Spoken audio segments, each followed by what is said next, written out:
first-degree murder and 1 count of second-degree murder are pending. Until he is seen a justice of the peace, I'm prohibited from releasing his identity.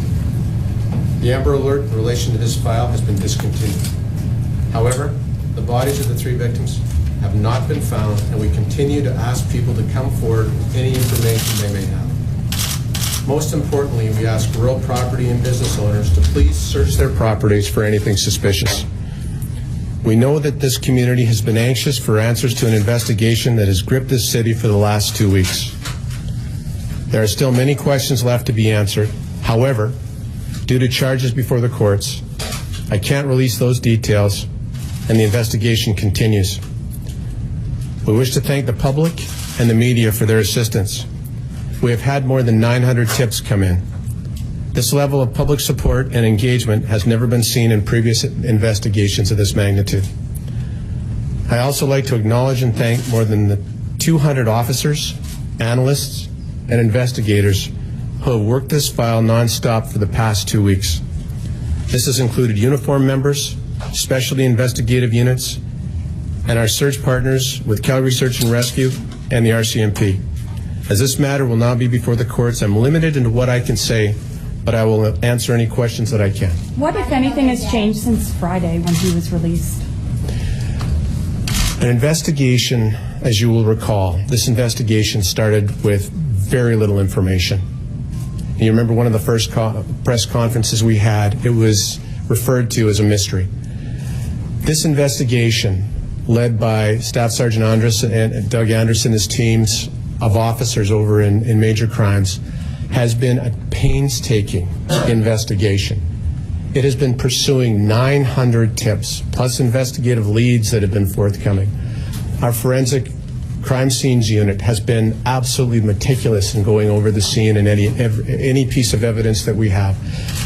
This file has been built piece by piece by piece by piece. If somebody out there is thinking that there's one piece that's the smoking gun, one piece of information that has led to a break in the case, I'm here to tell you that this has been the compilation of an immense investigation. And during the course of this investigation, every day the investigators have met and discussed the information, the new leads, the new evidence, and assessed that information relative to this file. And I don't want anybody to lose sight of the fact that there was 3 people that were missing on day 1. We have to assume that there's, whatever that is, whatever the small likelihood is, that someone, somewhere, was keeping one of those people alive. So we will always err to the side of caution. So we meticulously, the officers involved, put this file together until yesterday afternoon in meeting with the Crown prosecutor assigned to the case and in reviewing all the evidence in its entirety. The decision was reached that this is now a homicide investigation and that charges would be appropriate against an accused individual that will be named later. How do you know they're dead, sir? The preponderance of evidence is such that has led our investigators to believe that they are dead. Hence, 2 counts of first-degree murder, 1 count of second-degree murder. Can you explain the timeline? Because in the last media availability, there was confidence that they were still believed to be alive. Can you talk about when the evidence came in and where it turned out to be a murder investigation? What I can tell you is every day evidence was coming in as our officers did their investigation, and every day it was assessed. And until we had evidence that absolutely convinced all of us that the family was dead, that we were proceeding with the belief that there was even a small likelihood that we would find somebody alive, we were going to move our investigation based on that, as I'm sure anybody would if it was your family.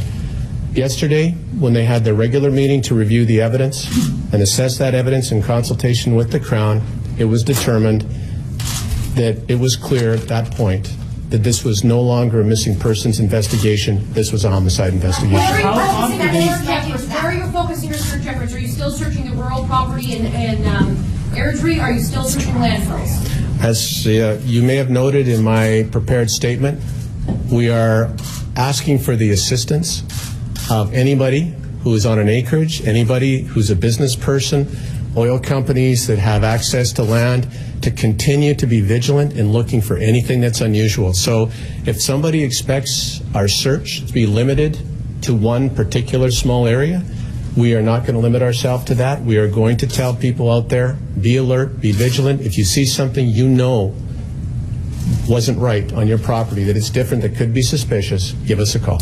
How confident are you that the evidence gathered in this case is very strong? Very confident. How cooperative? What piece of evidence makes you so confident? There is no single piece of evidence that would be what people would like to think is the smoking gun. Investigations of this magnitude are literally dozens and dozens, over 200 people, each involved, officers, each involved in doing a particular part of the investigation and meticulously pulling pieces of information together that supports a charge in this case. So if you're looking for one piece of information, let me tell you that when the evidence comes forward, you will see the meticulousness, the thoroughness of this investigation, and I'm not going to jeopardize the file by rolling out individual pieces of evidence. Suffice to say that the officers in this case, the investigators, the support services, the different investigative teams, our covert assets, everybody, every officer, every person, every analyst involved in this investigation contributed in some small way to pulling these pieces of information together that finally, as of yesterday, removed all doubt that it was a missing persons file, supported our now firmly held belief that it's a homicide, and led to the charges of first-degree murder in 2 cases and second-degree for a 3rd charge. And who's it, Mr. Garland, that was picked up in Airdrie? You haven't quite said it exactly. Well, what I have said is that I'm prohibited from saying who's been charged until the charges have been laid, and we expect those charges to be laid later on this afternoon. Once those charges have been laid, then we can identify the individual. Can you say if he's being cooperative? I can't say. Do police believe that these victims died right after they disappeared, or was there a lengthy period of time before they actually died? We are putting a very complex case before the courts, a very complex case before the courts. We are not going to get into pieces and parts of information that could, at some point in time, jeopardize this prosecution down the road. You know, when the police do an investigation and charges are laid, that's only the beginning. We have to be cognizant of the fact that the prosecution requires us to maintain carriage of that evidence until put before the courts. So today, I know there's lots of questions that people have, lots of questions that you have, lots of questions that people in the community have. The reality is we cannot release, we cannot go through those parts of evidence, those pieces of evidence that have led to the charge.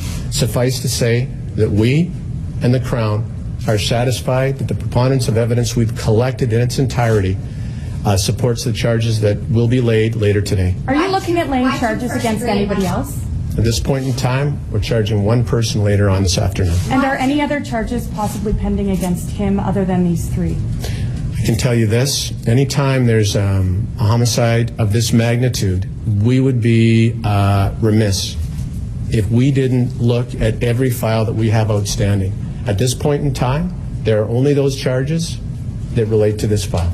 What can you say about the circumstances of the arrest? Was this a product of investigators coming up with the evidence and deciding it was time to move, or was there a particular incident that sparked his apprehension? There was reports that he'd been removed from a premise in Airdrie. So I'm wondering if you can add any clarity to that. The only clarity I can add is that the evidence that was collected allowed our officers to form the belief, in consultation with the Crown, that the evidence was sufficient to arrest.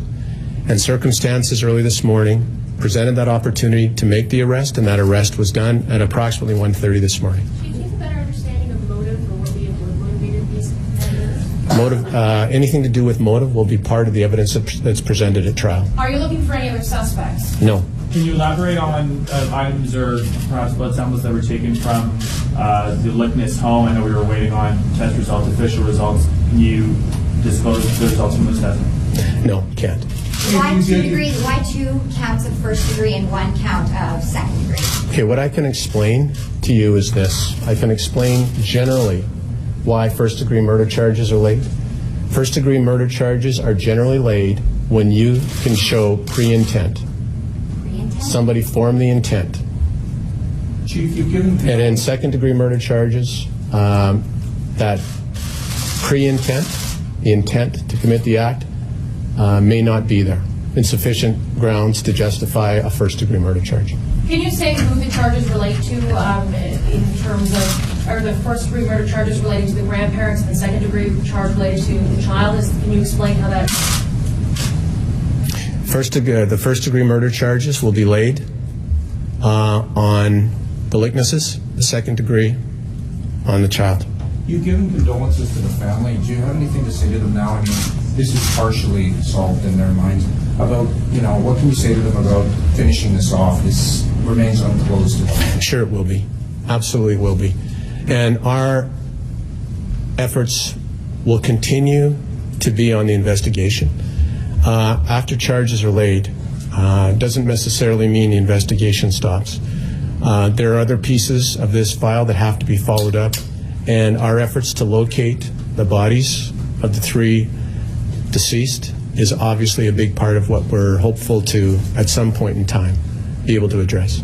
Are you still going to hold the landfills that you were searching, or are you going to just focus in Airdrie and asking people to check their property? Right now, the investigators are still making investigative decisions based on what they see as the best needs of the investigation. So they will make those calls as they see fit. How's the family doing? It's extremely tragic. It's devastated them. We've kept them apprised the whole time. I think it's safe to say that even as the days went by, there's always a hope. There's always a glimmer of hope.